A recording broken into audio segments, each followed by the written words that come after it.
Everyone, welcome back to the soul Yatra. पिछले video में हमने बात की थी कि कैसे स्पिरिचुअलिटी हमें बहुत सारे मानसिक रोगों से दूर रख सकती है। कैसे ईश्वर पर विश्वास हमें मजबूत बनाता है, हमें हर सिचुएशन में लड़ने की शक्ति देता है। हर छोटी बड़ी प्रॉब्लम हम पर बेअसर हो जाती है। पर ये सुनने में कितना इजी लगता है कि कैसे हम लोग स्पिरिचुअलिटी से वो विश्वास ला सकते हैं। पर ये विश्वास आएगा कैसे? ये विश्वास हम अपने अंदर जगा कैसे सकते हैं? आपने अपने आसपास ऐसे बहुत सारे लोग देखे होंगे जो सुबह शाम पूजा पाठ करते हैं, भजन करते हैं, कीर्तन करते हैं, बहुत सारे गुरुओं को फॉलो करते हैं। वो ये सब करते हैं पर सबसे ज़्यादा मिजरेबल वही लोग होते हैं। पर वो क्यों?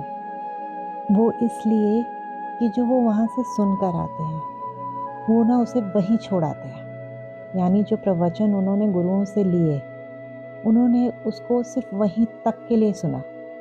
द मिनट वो अपनी इस मटेरियलिस्टिक लाइफ में पहुँचे, वो सब भूल जाते हैं। हम सत्संग सुनने जाते क्यों हैं?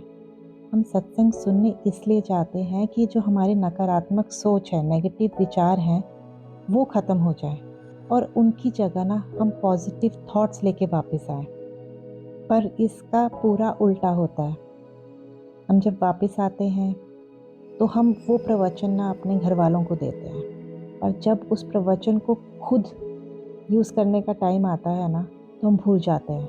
हमारे अंदर वही गुस्सा रहता है, हमारे अंदर वही अहंकार रहता है, वही जेलसी रहती है, वही बदला लेने की भावना रहती है।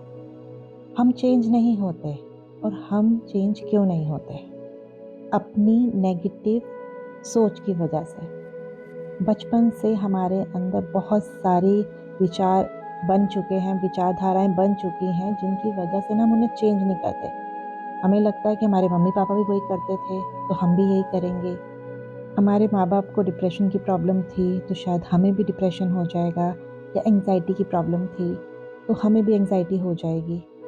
तो ये सब जो चीज़ें होती हैं अविश्वास की वजह से होती हैं, कि हम अपने अलावा किसी और के विचारों से सहमत नहीं होते।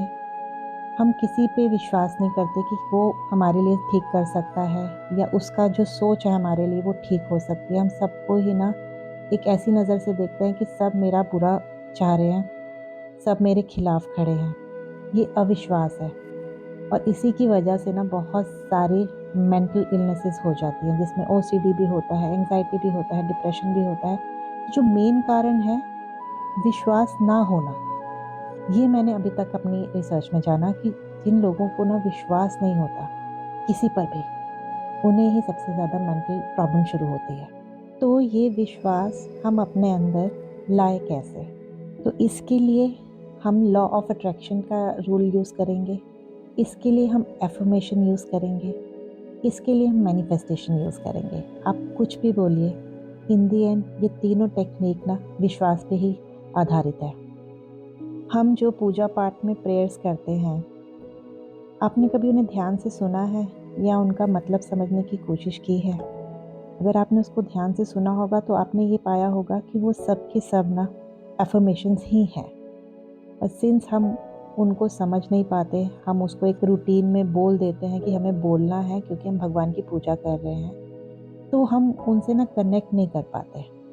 और एफर्मेशन में जब तक आप उनके वर्ड्स के साथ कनेक्ट नहीं करेंगे वो कभी भी पूरी नहीं होती। उन्हें फील करना पड़ता है। तो आप जब भी किसी भी तरह की प्रेयर करें तो उस प्रेयर को समझें कि आप बोल क्या रहे हैं, आप भगवान से चाह क्या रहे हैं, आप किस चीज़ की उनके लिए प्रेयर कर रहे हैं। उसको समझ के फिर उसको बोलना शुरू कीजिए, उसके साथ कनेक्शन बनाइए। उस प्रेयर के साथ कनेक्शन होना बहुत ज़रूरी है। द मिनट आप उस प्रेयर के साथ कनेक्ट होंगे आपकी एफर्मेशन मैनिफेस्ट होना शुरू हो जाएगी। तो चलिए अब मैं आपको कुछ एफर्मेशन सुनाती हूँ, जिनको अगर आप हर रोज़ सुनेंगे या बोलेंगे तो आपके अंदर बहुत ज़्यादा चेंज आएगा। बट उसके लिए आपको इन एफर्मेशंस को दिल से फील करके फिर बोलना होगा। तो अब हम शुरू करते हैं हमारी एफर्मेशन। हे प्रभु, मुझे साहस दे, जीवन जीने की शक्ति दे, मन को विश्वास से भर दे, मेरे अंतर मन को ज्ञान से भर दे। मैं खुद की काबिलियत पर भरोसा करूं, मेरे अंदर की चेतना को जागृत करे। मैं स्वयं के प्रति प्रेम रखूं, करुणा रखूं, मेरे मन को और शरीर को स्वस्थ बनाए रखें। मेरे विचारों को सकारात्मक बनाने में मेरा सहयोग करें। मेरे मन को भटकने से रोकें। मेरे सारे रिश्तों के लिए मेरे मन में प्रेम और स्नेह भर दें। मेरे मन में आप सदा सदा वास करें। धन्यवाद प्रभु, हर परिस्थिति के लिए, हर वस्तु के लिए, हर रिश्ते के लिए। मैं तन मन से अपने आप को आपको सौंपता हूँ। मुझे स्वीकार करें, मेरे मन को शुद्ध करें, मेरे विचारों को शुद्ध करें। अब आप किसी तरह की एफर्मेशन बनाकर अपने लिए ना एक प्रेयर बना सकते हैं, जिसमें आप अपने हिसाब से, अपनी तकलीफ़ों के हिसाब से ना भगवान के सामने अपनी प्रेयर बोलते हैं। पर अगर आपको नहीं समझ आता कि मुझे कौन सी एफर्मेशन बोलनी है, तो जो हम प्रेयर्स करते हैं ना, उन्हें एक बार सुनिए। आपकी सारी एफर्मेशंस उन्हीं प्रेयर्स में हैं। और हर रोज़ उन प्रेयर्स को ना आप करेंगे तो धीरे धीरे वो जो नेगेटिव परत जमी हुई है ना हमारे माइंड में, अविश्वास की और बहुत सारे तकलीफ़ों की और बहुत सारे नेगेटिव पैटर्न्स की, वो ख़त्म होने लगेगी। और धीरे धीरे ना अपने आप आपके विचार सकारात्मक होते रहेंगे, आपको पता भी नहीं चलेगा। पर प्रेयर और सोच समझ के कीजिए, दिल से कनेक्ट करके कीजिए। अगर आप सिर्फ बोलने के लिए बोलेंगे ना, उसका कोई फ़ायदा नहीं होगा। उसके बाद आप बोलेंगे मैं तो इतने सालों से एफर्मेशन कर रहा हूँ, फिर भी पूरी क्यों नहीं हो रही? क्योंकि आप उसको फ़ील नहीं कर रहे। आपको उसको वैसे ही फ़ील करना है जैसे आप रियलिटी में अपनी तकलीफ़ों को फ़ील करते हैं, अपनी खुशियों को फ़ील करते हैं, अपने इमोशंस को फ़ील करते हैं। तो आपको वो प्रेयर्स ना पूरे इमोशंस के साथ फ़ील करनी है। उसमें उतना ही प्रेम होना चाहिए, उसमें उतना ही कनेक्शन होना चाहिए। तब जाके ये एफर्मेशंस काम करने लगती हैं। तो ये एफर्मेशंस एक तरीका है अपनी नेगेटिव थॉट्स को ना पॉजिटिव थॉट्स में बदलने के लिए। तो मैं आशा करती हूँ कि इस एफर्मेशन के तरीके से आप अपनी ज़िंदगी में ना बहुत सारी खुशियाँ लेके आएँ, बहुत सारे अच्छे चेंज लेके आएँ। तो ये तो था मेरा आज का पॉडकास्ट कि स्पिरिचुअलिटी और प्रेयर्स से हम कैसे एफर्मेशन पा सकते हैं।